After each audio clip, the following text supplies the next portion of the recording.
Com TV, passa no seu smartphone.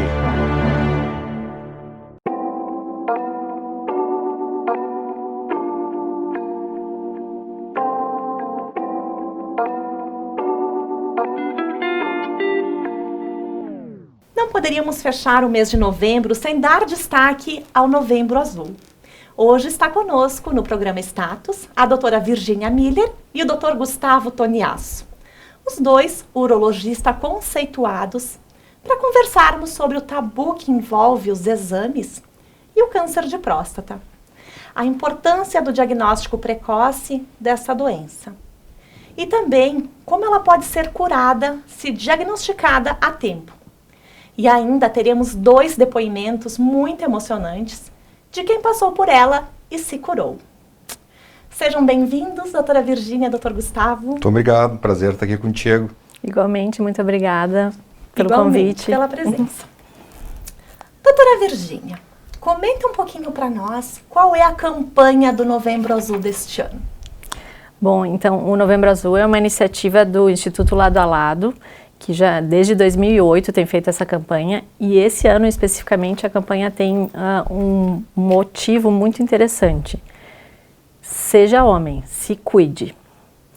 Então, eles tentam usar a hashtag Azulatitude para que o homem pense no cuidado geral da sua saúde. Então, não é apenas assim, a gente vai ao urologista e fazemos o screening, o preventivo para o câncer de próstata. Não, a gente pensa na saúde global, pensa em incentivar esse paciente a fazer atividade física, a perder peso, a cuidar da saúde global, não apenas pensando no câncer de próstata. Interessante esse comentário que a doutora Virgínia falou, porque o mês de novembro está encerrando, mas ele é um mês todo dedicado à saúde masculina. E muito nós temos que falar ainda sobre o tabu, os preconceitos dessa doença. E aí, doutor Gustavo, eu queria que tu explicasse pra gente de que forma quebrar esse tabu, esse preconceito. Muito bom, olha, acho que essa é uma grande colocação, né, uma dificuldade que felizmente os homens estão deixando de lado ao longo dos últimos anos, né, e, esse tabu está se quebrando, né, e eu acho que esse tabu existe em função do envolvimento, né, da próstata com a sexualidade masculina, obviamente, né, embora a próstata ela não tenha um papel sexual em si, o papel da próstata é reprodutor, né? E também com o exame de próstata, né? Porque nós, para examinarmos a próstata, além do exame de sangue, nós precisamos fazer um exame de toque retal, né? O exame físico compreende o exame da próstata por via retal, e os homens não costumavam ver isso aí de uma boa forma, né? E é claro que à medida que fazem o exame, que veem que é um exame muito simples de fazer, muito rápido, né? Que não fere em nada a sua masculinidade, vão comentando, inclusive, entre si, né? Alguns levam até na brincadeira, né? E esse tabu vai se perdendo, né? Felizmente, hoje, né, eu vejo, né, inclusive os homens de mais idade, né, que já ficam mais à vontade, já encaram, né, essa situação de uma maneira mais normal, mais corriqueira, né, e tem procurado assistência médica, porque realmente é muito importante, né, que o homem cuide, né, como a Virgínia bem falou, da sua saúde em geral, mas também da sua próstata, né, ou especificamente da próstata, né, porque a próstata, né, o câncer de próstata, depois dos 50 anos, ele é o tumor, né, não de pele, né, o tumor mais comum no homem e o segundo mais letal, né, então a frequência é muito grande, a gente espera que 1 em cada 6 homens vá ter câncer de próstata ao longo da sua vida, né, então por essa incidência tão alta, assim, é muito importante, né, que o homem procure, né, o urologista para fazer os exames em caráter anual mesmo, né. 2 coisas que tu falou que me chamou a atenção. Primeiro é desmistificar que a próstata é o lado sexual do homem. Eu acho que eles muito confundem isso na cabeça deles, né, de que a próstata não tem nada a ver com isso. Isso é uma coisa que eu acho que o senhor deveria explicar, talvez um pouquinho mais aprofundar, para que as pessoas entendam melhor. E o segundo ponto que tu falaste é que pessoas jovens estão mais resistentes do que os mais idosos. Eu tenho amigos de 40 a 45 anos que simplesmente fazem o PSA e acham que está tudo resolvido. Já por outro lado, meu pai, com quase 70 anos, a partir do momento que eu achei um médico para ele, urologista, pai, vai nesse médico, amigo nosso, casado com médica tal, que é minha amiga, vai lá e te consulta com ele. A partir do momento que as pessoas acham um médico que tem uma afinidade ou que tem uma indicação, também fica diferente a situação, não fica, doutor? Eu acho que sim, né? E o que tu falaste é muito importante mesmo, né? Tem pessoas que acham que o exame de PSA é suficiente, né? Tem outras pessoas que acham que o exame de toque retal é o melhor exame. E, na verdade, o que nós valorizamos, né, para atestar que está realmente tudo bem, ou que talvez não esteja, que a gente tem que ir adiante na investigação, né, é a combinação de ambos os exames. Tem homens que têm câncer de próstata e tem só o exame de toque retal alterado, tem o PSA normal. E também o contrário é verdadeiro, tem homens que têm câncer de próstata e tem o toque retal normal. Então, nenhum dos dois exclusivamente, né, quando analisados, né, de uma maneira isolada, é suficiente. É muito importante, né, que a gente faça o exame físico e que a gente faça também a avaliação laboratorial através do PSA, né? Então, é errado, né, fazer um dos dois exames, só é importante que se faça os dois, né? Então, tem pessoas que têm essa falsa ideia de que fazendo o PSA tá tudo bem, né? E em relação à questão da sexualidade, né, obviamente que a próstata, ela tem esse mito, né, por várias questões, né, mas principalmente porque se fala, né, que o tratamento cirúrgico da próstata, né, ele leva à disfunção erétil, né? E não é bem assim, né? Tem vários tipos de cirurgia para vários tipos de doenças diferentes. Então a gente não pode comentar de uma forma única, generalizada e dizer que a cirurgia de próstata dá disfunção erétil, né? A cirurgia que pode dar em alguns casos, não é para todo mundo, quer dizer, não é uma sentença para quem faz esse tipo de cirurgia, que é a prostatectomia radical, né, a cirurgia que se faz por câncer de próstata, para algumas pessoas, né, e quando a gente analisa de uma maneira geral, estatisticamente a chance gira em torno de 40%, tem alguns fatores, né, pré-operatórios que podem aumentar esse risco ou diminuir esse risco, né, então existe essa chance, né, mas não significa que necessariamente vai acontecer.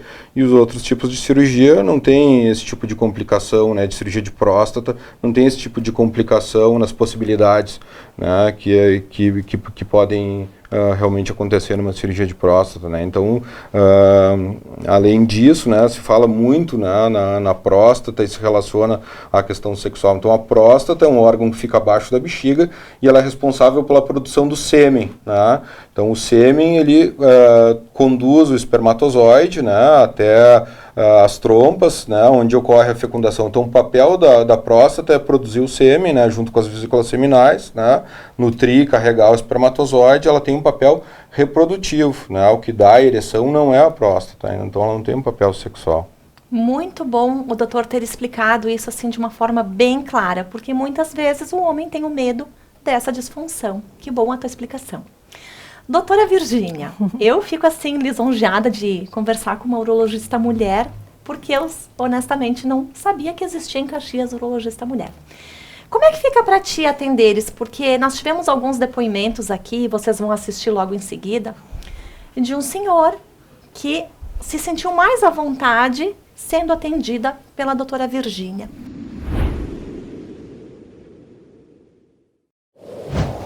Eu vinha me tratando sempre aqueles exames normais que eu fazia uma vez por ano com a doutora Célia, certo? E ali ela pedia para fazer o PSA, mas até então era tudo normal. E depois aí foi em 2016, ela me falou, ó, acho bom você procurar alguém que trata disso. Mas eu não dei importância, na verdade. Aí eu deixei passar mais um ano. No ano seguinte, daí já deu diferença, certo? Então, o que aconteceu? Daí ela disse, ó, talvez você não se sinta bem, tal, tem uma colega, amiga, daí foi por indicação da doutora Célia que eu acabei procurando, então, a doutora Virgínia.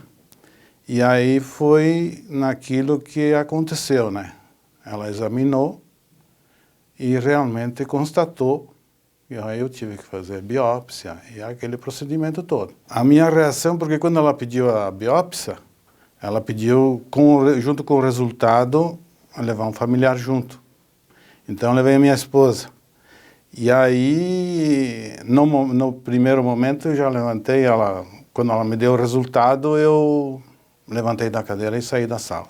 Foi um choque para mim, porque até então eu nem desconfiava, porque eu não sentia absolutamente nada, entende?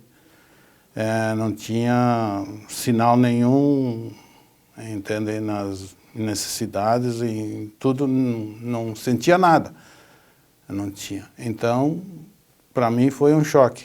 Eu aconselho hoje a começar até ali perto dos 40 anos. Foi nessa época mais ou menos que eu vinha fazendo PSA e nunca tinha mudado. Mas exame de toque nunca tinha feito. Eu achava que com o exame do PSA já estava tudo tranquilo, né? E também eu não me interessei, foi deixado assim, vai passando o tempo, a gente não tratou de fazer o exame de toque. Foi ali onde que eu pequei, no caso, né? A gente peca por relaxamento até, eu digo. A gente vai deixando passando, não sente nada, e é uma coisa silenciosa. Aquele momento assim que eu tive a notícia, que a doutora me falou, que havia necessidade de ser feito uma cirurgia, ainda no primeiro momento assim, eu pensei, bom, que ela me explicou que devido à minha idade, eu não havia necessidade de fazer outros tipos de tratamento, que eu podia ainda fazer a cirurgia. Então ali aliviou um pouquinho, mas o dia foi bastante tenso. O dia não foi maravilhoso não, aquele primeiro dia. E depois, aí foi passando e foi marcado então a cirurgia. E foi feito, graças a Deus, correu tudo bem, né? Mas foi um choque. Aquele primeiro dia ali não é inesquecível. Esse tipo de câncer, ele não tem, pelo que agora que a gente tomou conhecimento, ele começa mais cedo, né?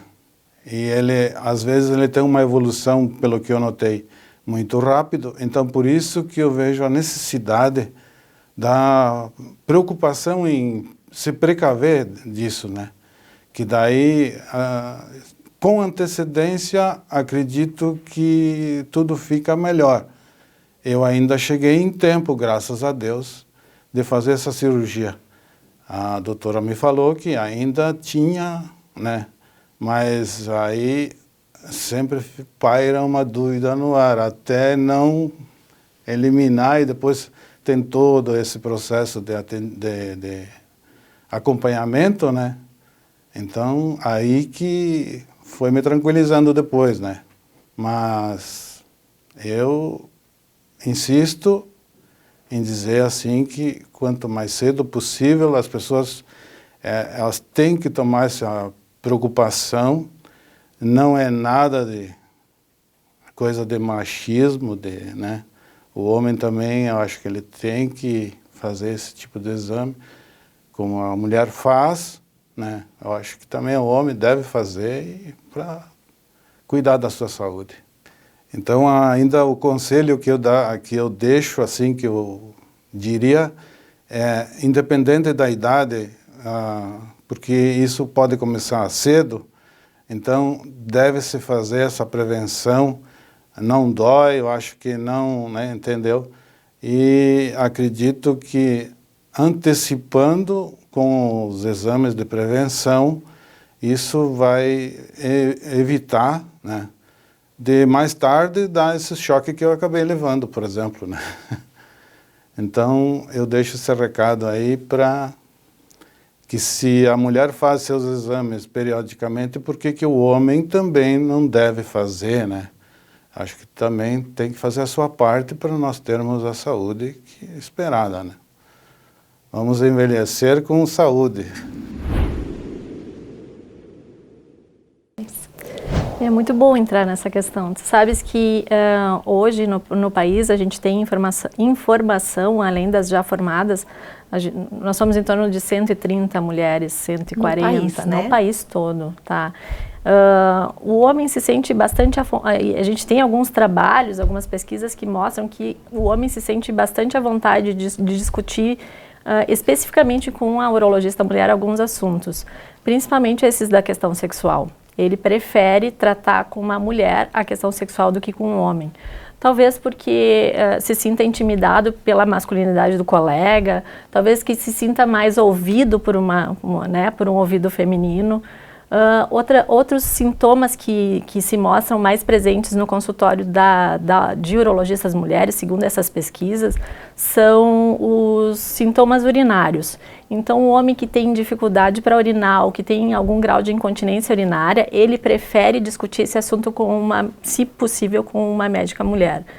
Aparentemente, as outras questões não têm assim muita preferência e eles conseguem se abrir melhor, talvez com essas questões que ferem um pouco mais a masculinidade deles e que são realmente um tabu maior no meio deles, né? E a gente se sente bastante lisonjeada, né? E bastante preparada para trabalhar tudo isso, além de, claro, toda a urologia geral, mas a gente sabe que esses são os itens preferidos deles no momento de definição. Vou consultar com um médico homem ou com uma médica mulher. Uhum. E normalmente, né, doutora, eles vão acompanhado das suas esposas, né? Não sei, eu acho que normalmente é assim. Tu já fez uma carinha assim, me explica. Nem sempre. Às vezes tem aquele relacionamento em que realmente a mulher leva ele mais no cabresto, na obrigação de ir à consulta, ou uma filha que resolve que tem que ser. Claro que a gente ouve coisas bem... que no início às vezes deixava a gente um pouco chocadas, né, assim, minha filha me mandou numa médica mulher, né, o que é isso? Mas com o tempo eles, agora sim eu me sinto bem melhor aqui e agradeço o atendimento, né, e fica bem tranquila a consulta. Acho que hoje não tem essa diferença. Outro tipo de perfil de paciente que gosta de consultar com mulher são os adolescentes e jovens, adultos jovens. Eles têm procurado mais o consultório para discutir essas questões realmente das infecções sexualmente transmissíveis, para discutir planejamento, prevenção, e às vezes eles vão assim, eu quero fazer um check-up. Paciente de 20 e poucos anos, eu quero fazer um check-up, eu quero iniciar um acompanhamento com o urologista. Foi bom tu tocar nesse assunto do check-up precoce desses jovens e adolescentes, até porque eu quero entrar com vocês no diagnóstico precoce. Deixem um pouco mais claro para as pessoas de que forma eles podem fazer esse diagnóstico precoce. Eles têm que ter algum sintoma diferente, não, ou simplesmente a partir de que idade eles procuram vocês, no geral? Pelo contrário, né? No momento que o homem apresenta algum sintoma urinário que seja relacionado a câncer de próstata, normalmente já é um tumor bastante avançado. Então, o paciente que tem sintomas urinários, dificuldade para urinar, jato fino, fraco, que tem uma frequência urinária aumentada, que acorda à noite para urinar, que tem um jato intermitente, que começa a urinar, continua. Normalmente isso é relacionado com aumento benigno da próstata, que não tem relação alguma com doença maligna. Mas o paciente, quando tem doença maligna com esses sintomas, normalmente já é uma doença avançada, que a gente vai conseguir tratar, que vai conseguir melhorar esses sintomas, que vai conseguir dar uma relativa qualidade de vida para ele, mas sem a cura, que é importante.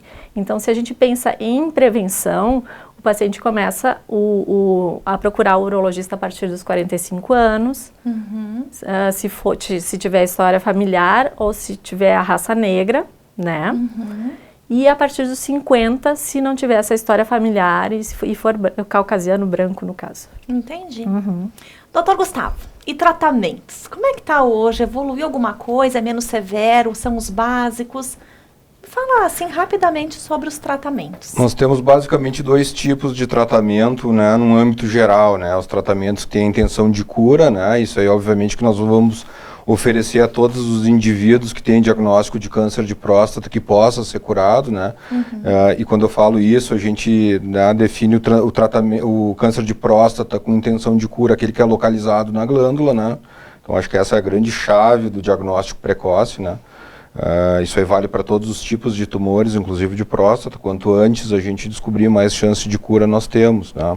Então, por isso que é importante, né, que se siga essa recomendação que a Virgínia falou em relação à idade e não aos sintomas, né? Mesmo que tu não sinta nada, eu acho que tem que ir no médico se tu tiver mais de 50 anos ou 45 anos, nessas características que ela falou, né? Então, se a doença não tiver mais localizada na próstata, ela já for uma doença sistêmica, né, que já está no organismo, que saiu da próstata, e o tratamento é paliativo, né? Então, nos tratamentos, dentro do tratamento curativo, nós temos duas possibilidades, que é a cirurgia, né, para extirpação da próstata e das vesículas seminais, né? A gente tira os linfonodos, né, que o pessoal chama de íngua, né, junto com a glândula, né, com a próstata, né, ou a radioterapia, né? Então, baseado em cada caso, na análise individual daquele paciente, nós vamos propor um determinado tratamento, né? Então, o que evoluiu bastante, né, nos últimos anos, né, e a gente teve realmente uma evolução tecnológica na cirurgia, né, nesses últimos anos, né, se desenvolveu as técnicas minimamente invasivas para o tratamento do câncer de próstata. Então, essa cirurgia pode ser feita por via laparoscópica, por via robótica também, né. Nós temos essas tecnologias, né, hoje para tratar o câncer de próstata, né.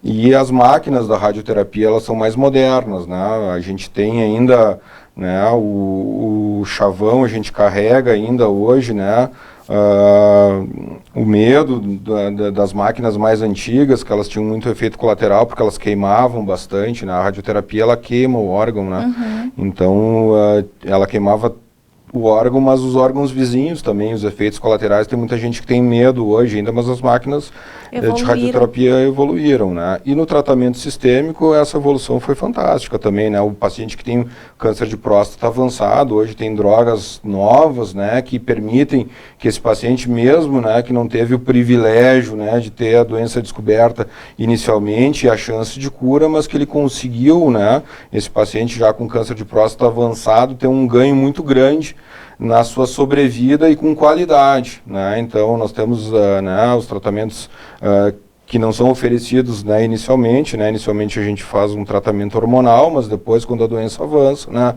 tem a quimioterapia com drogas menos tóxicas e mais efetivas, tem as novas drogas, né, que são terapias-alvo, né, que também tem menos efeitos colaterais e que permitem um aumento da sobrevida. Então, o câncer de próstata hoje, né, nós temos um armamentário terapêutico, né, muito maior do que se tinha alguns anos atrás, né? Então isso aí realmente nos ajuda muito no manejo desse paciente, né? O paciente com câncer de próstata. Gente, que maravilha ouvir isso. Olhem só, evoluiu as máquinas, evoluiu os tratamentos. E o nosso propósito justo aqui nesse programa hoje é desmistificar isso, né? Fazer com que você aí que está nos assistindo, ou a esposa, ou a filha, né? Ou alguém que tem um companheiro que realmente encoraje a pessoa de buscar os seus exames anualmente, precocemente, e se tem algum familiar que diagnosticou, aí sim se alertar um pouco mais do que o normal, né, entre 45 a 50 anos. Que bom ouvir a evolução, isso é para não deixar medo para ninguém, vamos à luta, né? Eu sou Saul Vergani, 75 anos. A minha história começou no Cristo Redentor com o armazém Mercearia Vergani. Por resto da minha vida eu queria estar sempre com o armazém, só que não deu.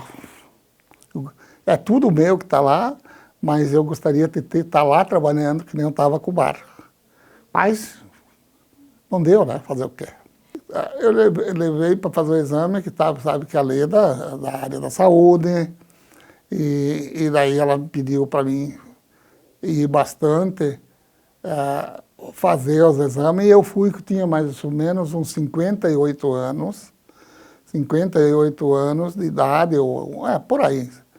Eu fui fazer, E o médico fez a avaliação, um toque, e me disse assim, tua próstata está que nem um rapaz de 18 anos, mas eu não sou Santo Tomé. Ele me respondeu. Aí ele fez a biópsia e aí foi constatado que já estava o começo. A sorte minha foi que eu estava no começo. O que aconteceu depois da biópsia, ele chamou eu, a Leda lá, explicando que não valia a pena fazer raspagem. Fazer raspagem, ele sugeria para tirar tudo. E nessas alturas, o que tu vai dizer? Vamos preservar a vida, né?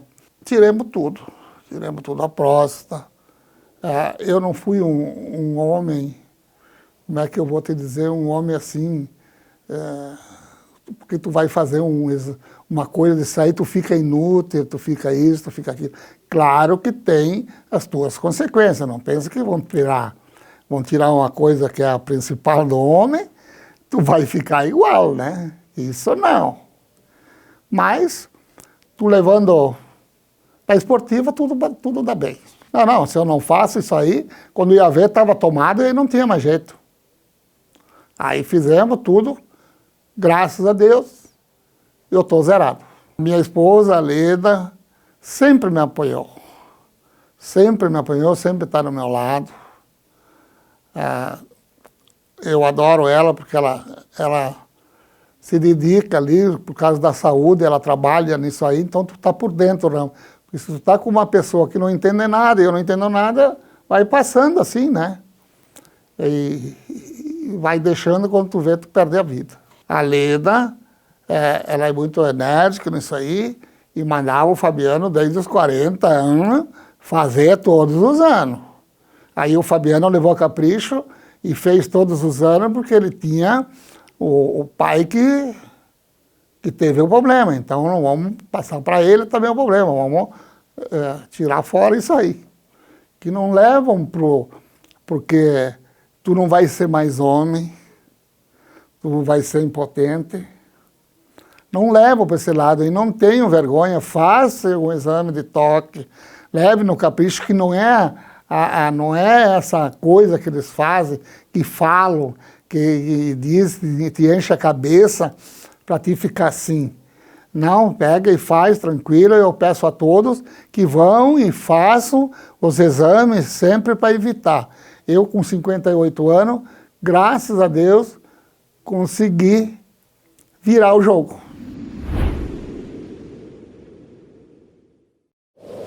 Doutora Virgínia, contato de vocês, algum recado, tu queres dar assim, alguma mensagem de apoio, de coragem também aí aos teus pacientes? Porque, só para comentar, nós tivemos um depoimento de um senhor que vocês vão conhecer, o seu Osmar, que ele chegou aqui dizendo assim que ele foi o único sobrevivente, então ele veio dar um depoimento, brincando com vocês, mas ele foi uma graça, né? Então é muito legal ouvir quem veio aqui, ter ouvido quem veio aqui dar o depoimento e feliz pela cura, né? Então tudo é possível. Isso é importante dizer, né? Não, o Osmar é um paciente muito querido, assim como não é o único, não. Mas a gente faz bastante, a gente consegue levar num clima bem ameno no consultório, então assim, o paciente não precisa se preocupar. É um exame rápido, às vezes ele olha assim, a gente faz, mas era só isso? E eu tive medo disso a vida inteira e era só isso. Sim, é só isso. Não dói, não demora e é muito tranquilo. Lembrando sempre de todo o resto da saúde do homem que tem que cuidar, da parte cardiológica, da prevenção do câncer de intestino, de ter a dieta adequada, o consumo de pouca gordura, nem pensar em fumar, né? Bebida alcoólica. Restrita, né, e fazer atividade física e lembrar das outras doenças todas que a gente tem que prevenir no consultório também. O homem procura o consultório urológico não só por causa do câncer, que é importantíssimo sim, é especial, é um motivo para eles de grande apreensão E na verdade, ele tem muito medo do diagnóstico, né?